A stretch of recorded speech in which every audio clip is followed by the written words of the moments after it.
Asfiksohen nga tymi i kaldajës 59 nxënës të një shkolle të mesme në Bulqiz, fëmijët dërgohen me urgjencë në 3 spitale, një prej tyre ndodhet në gjendje të rëndë. Ambasadoria gjermane në Tiranë kërkon goditjen e krerëve të krimit në Shqipëri, priten rezultate konkrete nga betejë kundër drogës. Prokuroria e krimeve të rënda kërkon burgim të përjetshëm për Denis Shtrazën, akuzohet për rrëmbimin, torturimin dhe vrasjen e Kazmen Çollakut. Me 75 vota pro dhe 47 kundër, Parlamenti miratoi buxhetin e shtetit 2018, parashikon në rritje pagash në arsime shëndetësi, investimet më të mëdha për rrugët.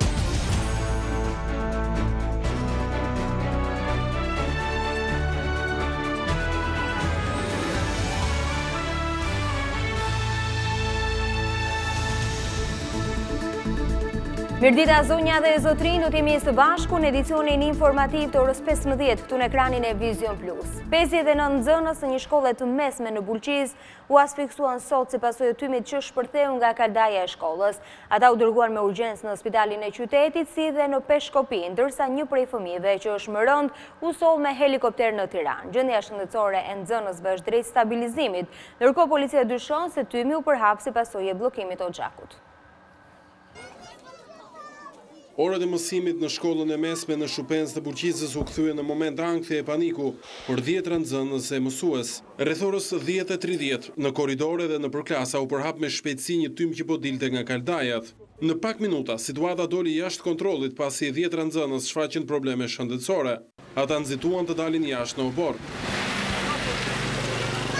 59 nxënës të ndihmuar nga mësuesit, banorët dhe prindrit u dërguan me urgjencë në spitalin e Bulqizës. 16 prej tyre u shtruan në pavione, ndërsa 12 të tjerë u dërguan në spitalin e Peshkopis. Vetëm një prej tyre që është më rënd është transportuar me helikopter drejt Tiranës. Nxënësit tregojnë minutat e panikut gjatë ngjarjes së rënd. Shkollë nga ato kondicionerat e shkollës dhe erdhi era gazit. Krejt ishin, po dolën për jashtë, nuk ose vinte shumë. Ishim në orë mësimit edhe ndjem gaz. Aty pastaj mësuesit na lamëruan dhe na nxorën jashtë. Ari ndotur së mërshëm frenkur. Më kapi të shku për shpaj. Jo, klasa e ishte e pastër, për nga që ka të tjera, kur dolëm koridor, ari ishte i rëndë. Mjekët thanë se pjesa më e madhe e fëmijëve janë në gjendje stabil. Situata për mua duket e stabilizuar, mjekët kanë bërë punën e tyre. Parametrat janë në rregull, ndodhet nga monoksid e karbonit. Deri në moment tash në spitalin tonë kanë ardhur 23 nxënës. Ka pas 6 ose 7 kanë qenë diçka më rëndë se sa pjesa tjetër, por është menaxhu. U parasyshme që të thirret një ekip me specialistë nga Tirana. Sekretarja e përgjithshme e prefekturës së Dibrës, Donika Hysenaj, sqaroi se situata është nën monitorim. Në shkollat i ka shpërthyer një gazi nga djegja e paleteve, edhe janë asfiksuar disa nxënës. Gjendja është e normalizuar, nxënësit janë jashtë rrezikut të përjetën. Grupi hetimor dhe policia e Bulqizës shkuan pranë shkollës për të zbardhur shkaqet e kësaj ngjarjeje të rëndë. Paraprakisht dyshohet se tymi shpërtheu për shkak se kaldaja nuk ishte provuar asnjëherë. Nga ana tjetër, xhaxhet nuk kanë funksionuar, duke bërë që tymi të kthehej mbrapsht e të mbulonte ambientin e brendshëm të shkollës.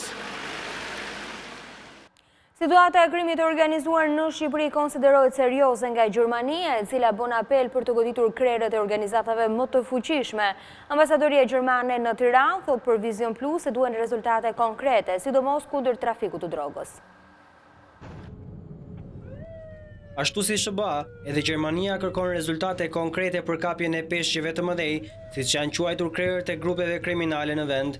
Ambasadoria gjermane në një intervistë për Vizion Plus tha se situata e krimit të organizuar në Shqipëri është shqetësuese. Sigurisht që situata e krimit të organizuar në Shqipëri është mjaft shqetësuese edhe për Shqipërinë, jo vetëm për ne. Ne presim që të luftojnë jo vetëm strukturat e organizuara kriminale, por edhe drejtuesit e tyre. Ambasadoria gjermane përkrah krijimin e Task Forces, e cila do të luftojë krimin e organizuar dhe kanabisin. Për këtë çështje, shteti gjerman ka ofruar edhe konsulencën e oficerëve të saj në mënyrë që të arrijen rezultate konkrete. Ne përshëndesim shumë faktin që pranë Ministrisë së Brendshme është ndërmarrë hapi konkret i krijimit të Task Forces lidhur me luftën ndaj krimit të organizuar dhe në veçanti kundër kanabisit. Ne shpresojmë që të arrijen rezultate konkrete dhe për këtë qëllim kemi angazhuar një konsulencë afatgjatë pranë kësaj Task Force. E rëndësishme është jo vetëm të arrijen rezultate konkrete në reduktimin e sasisë së drogave, por edhe në luftën kundër strukturave kriminale. Luftimi i korrupsionit, drograve dhe grupeve kriminale do të bëjë të mundur sipas ambasadores hapjen e negociatave me BE-n. Wir unterstützen Albanien sehr auf dem weg. Ne mbështesim në mënyrë të fuqishme Shqipërinë në rrugën drejt Bashkimit Evropian. Shpresojmë që hapat e mëtejshëm që janë të nevojshëm lidhur me nisjen e çeljes së bisedimeve të antarësimit do të ndërmeren së shpejti. Sigurisht që kusht për këtë është një progres i Shqipërisë, për sa i përket përmbushjes së 5 prioriteteve kyçe të përcaktuara nga Bashkimi Evropian, ndërto reforma në drejtësi dhe lufta kundër krimit të organizuar dhe korrupsionit. Përshëndesim faktin që procesi vettingut ka hyrë në një fazë operative të vetën dhe sigurisht shpresojmë që edhe në sektorët e tjerë të ketë sa më shpejt progres. Sa i përket çështjes së azilantëve, diplomatja gjermane tha se Shqipëria është një vend i sigurt dhe nuk do të pranohet asnjë kërkesë. E vetmja mënyrë për të shkuar dhe punuar atje është si një profesionist. Mikel Shallari, akuzuar për vrasjen e komisarit Artan Cuku, do të vazhdojë të qëndrojë në burg. Gjykata e krimeve të rënda hodhi poshtë kërkesën e mbrojtjes për një pas më të lehtë sigurie. Edhe prokuroria qëndroi bindje se Shallari është ekzekutori me pagesë i komisarit, ndaj nuk duhet liruar. Gjykata e krimeve të rënda nuk ndryshoi masën e sigurisë me burg për Mikel Shallarin, 24 vjeçarin e dyshuar si vrasësin e ish komisarit të policisë Artan Cuku.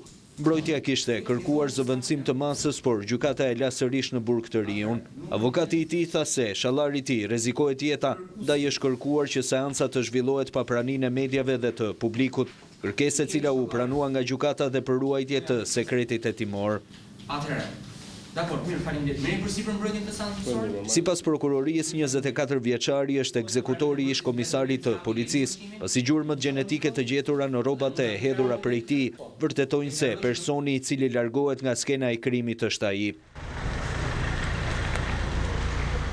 Ngjarja e rëndë ndodhi prillin e këtij viti kur ish kryepolici i Vlorës u vra në hyrje të pallatit ku banonte në rrugën e kosovarëve në kryeqytet.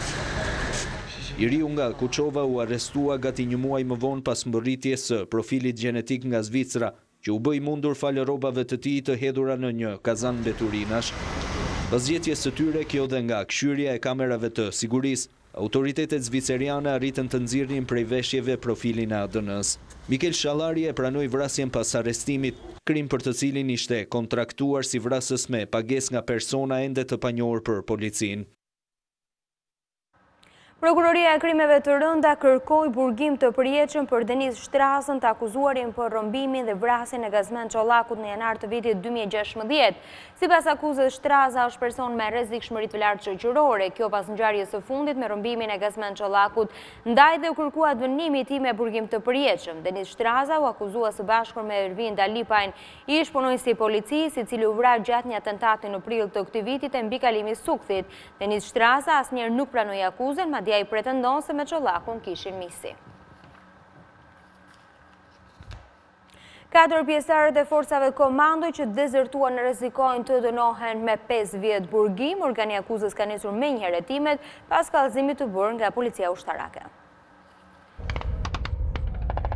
Seksioni ushtarak në prokurorinë e Tiranës nisi hetimet për dezertimin e 4 ushtarakëve komando një ditë më parë në Angli. Kallëzimi u depozitua nga policia ushtarake, kjo pasi 4 komandot nuk u kthyen nga Anglia pas një trajnimi.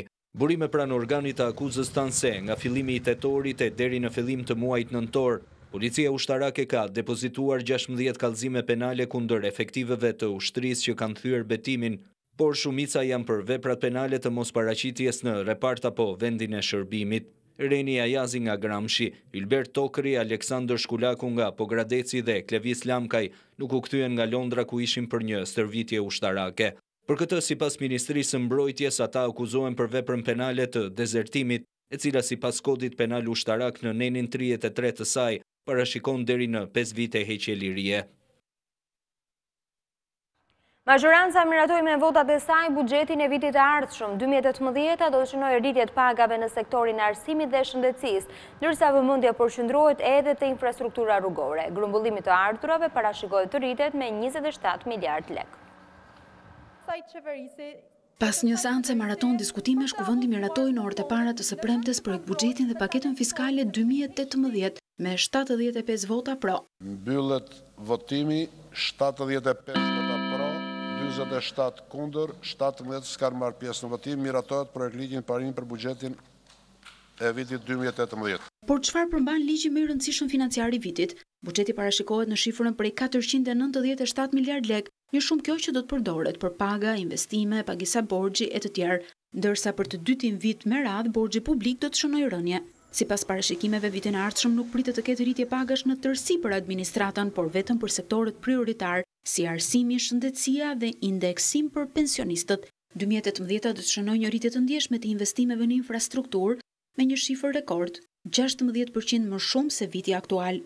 Investimet do të përqendrohen më së shumti në ndërtim rrugësh, ku parashikohet të përfundojnë disa segmente rrugore, të cilat janë ende në proces, si bypassi Fierit, AI Vlorës, rruga Tiranë-Elbasan e të tjerë. Por kryefjala e diskutimeve për këtë buxhet ishte skema e partneritetit publik-privat që qeveria do të zbatojë për investimet e mëdha, për të cilat opozita ka shprehur shqetësim se në të do të përfshihen parat informale që vijnë nga aktivitetet të paligjshme. Sa i përket mbledhjes së të ardhurave, ato parashikohen në 464 miliard lek, me një zgjerim nga viti aktual me 27 miliard. Këto parashtesë do të vinë si pasojë e rritjes së disa taksave, por edhe për shkak të mirë administrimit fiskal. Vitin e ardhshëm qytetarët do të paguajnë më shtrenjtë taksën e banesës, tarifën e ujit të pishëm në Tiranë, cigaret, makinat e luksit, ndërsa 9.000 biznese do të jenë subjekti i tatimit mbi vlerën e shtuar si pasojë e uljes së kufirit të TVSH-s. Projekt buxheti miratuar në parlament, sipas LSI-s varfëron përfundimisht familjet shqiptare. Kreu i grupit parlamentar, Petrit Vasili, tha se qeveria u rendit të krah interesave të oligarkëve dhe jo në mbështetje të qytetarëve. Ky është buxheti i një armiqësie të madhe shoqërore, të armiqësisë ndërmjet, thash dhe një tjetër, qeverisë dhe pasanikëve të mëdhej, klientë të saj dhe familjet shqiptare nga ana tjetër. Familja shqiptare ka marrë një shuplak shumë të rëndë të radhës, të shoqëruar dhe me depresionin e madh të mungesës shpresës. Pra nuk shikon dot më një qeveri që jep shpresë. E fundit që e përmbyll, do të thosha që ky buxhet shënon dhe fundin e qeverisjes për një arsye shumë thjeshtë. Në fund vitit 2018, kur të paraqitej buxheti i radhës të vitit 2019, unë nuk besoj që kjo qeveri harrin të paraqisë buxhetin e 2019-s. Ministrat e jashtëm të Shqipërisë, Kroacisë dhe Malit të Zi takojnë në Durrës tre vendet bashkëpunim për reformat integruese dhe ruajtjen e sigurisë në rajon. Zhvillohet në Bruksel takimi i dytë i Këshillit të Stabilizim Asociimit Kosovë-BE, Ramush Haradinaj takon Mogherinin, dialogu me Serbinë në një fazë të re.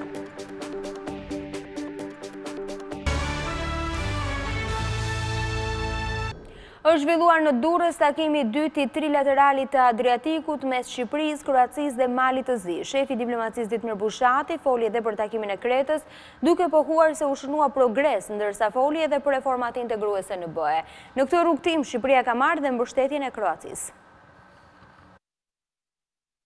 Një javë pas takimit me ministrin e jashtëm grek Nikos Kocias në Kretë, shefi i diplomacisë shqiptare Ditmir Bushati flet me optimizëm mbi negociatat dypalshe për zgjidhjen e problematikave mes dy vendeve.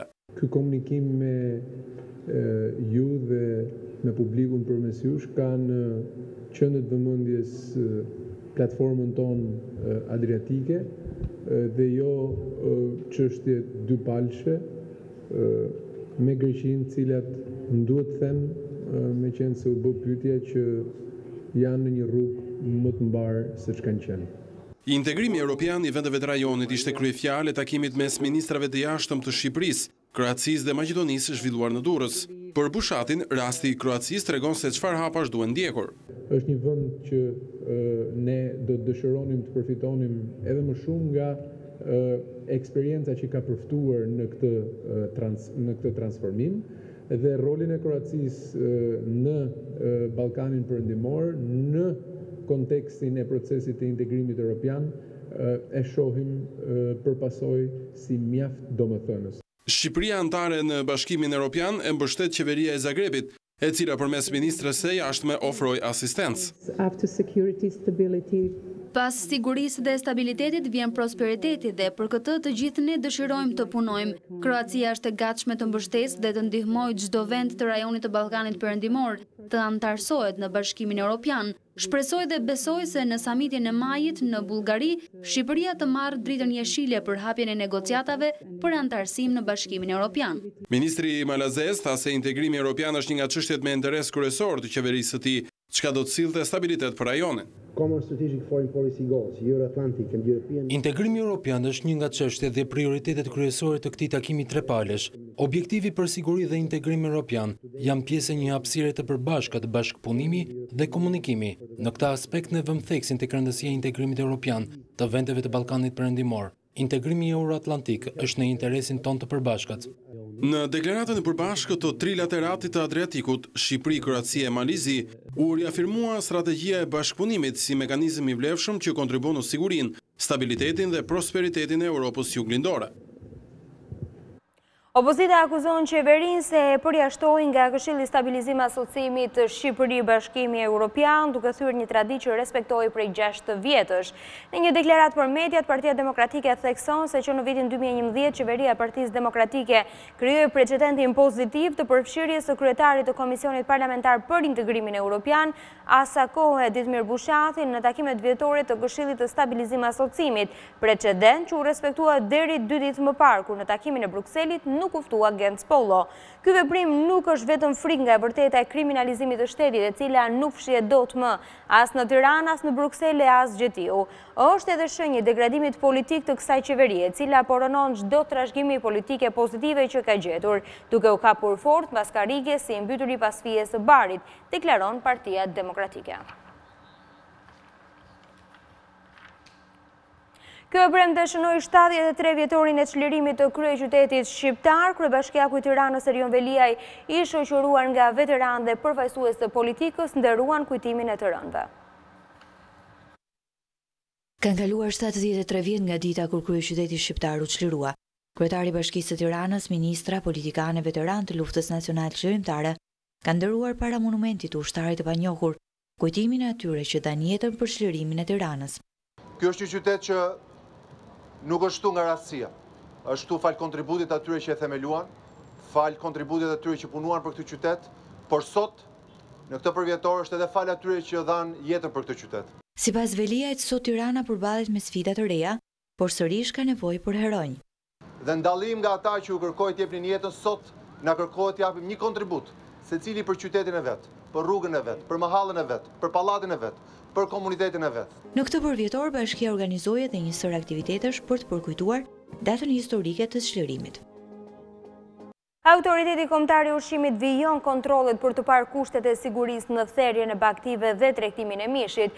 Inspektorët në Elbasan dhe Korçë kanë paralajmëruar subjektet se do të ndëshkohen me gjobë nëse nuk plotësojnë kushtet. Mungesa e kushteve në thertore kanë nxjerrë në terren grupin e punës së AKU-s në Elbasan për të inspektuar e gjobitur thertore të cilat nuk plotësojnë kushtet higjieno-sanitare.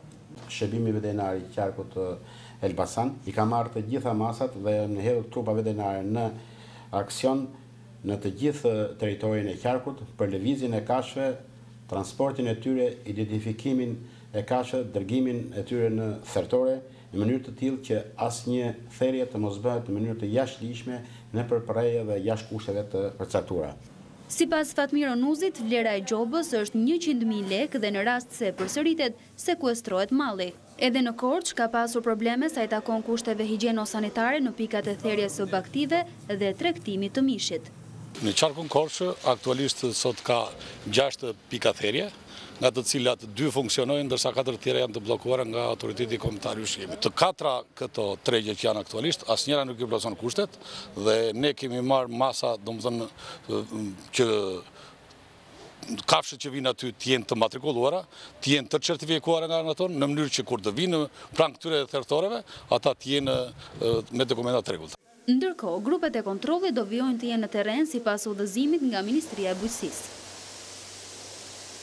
Të vërtetat e ekranit që nuk shihen nga publiku, vini një libër që i kushtohet talk show televiziv. Botimi me autor gazetarin Elvin Luku është vlerësuar nga pedagogët e Departamentit të Gazetarisë dhe Komunikimit. Një libër që zbulon prapaskenat dhe sekretet e formatit talk show në televizion. Ky është botimi më i fundit i cili është prezantuar lexuesve me autor gazetarin Elvin Luku. Akademiku Artan Fuga, referues në promovimin e botimit, Tha se studimi hedh dritë mbi të vërtetat e asaj që nuk shihet në ekran. Është një studim që është bërë në kushtet kur big data, pra baza e të dhënave për gazetarët, edhe për të dhënat numerike për emisionet janë pothuajse inekzistente, dhe Luku ka bërë një punë siç bënte Pastëri, duke nxjerrë të dhëna statistikore nëpërmjet intervistës. Ka gjetur që në titull iden që ajo që shihet të vërtetën e ka atje ku nuk shihet, që në fakt që nga koha e Platonit është baza e shkencës. Ndërsa drejtuesi i Departamentit të Gazetarisë dhe Komunikimit, Mark Marku, u shpreh se libri fokuson zhanrin më të përhapur dhe të kritikuar të televizionit. Zbulon origjinat e televizionit, e talk show si gjini televizive, zbulon vetë karakteristikat e talk show shqiptar, me gjithë të mirat dhe që ka, normalisht është një gjeni dominuese në media shqiptare, por është edhe gjeni shumë e kritikuar. Ndërkohë vetë autori theksoi se një nga problematikat kryesore është mungesa e publikut dhe angazhimit të tij në këto programe. Komunikimi mes të ftuarit, moderatorit dhe publikut është dëmtuar rënd sepse është hequr një nga nyjet e saj më të forta që ka të bëjë me publikun, dhe kemi thjesht një komunikim vertikal nga lart poshtë mes të ftuarit dhe moderatorit, ndërkohë që audiencat janë thjesht pasive. Të pranishëm në këtë promovim ishin moderator të ekraneve, pedagog, gazetar dhe student të komunikimit.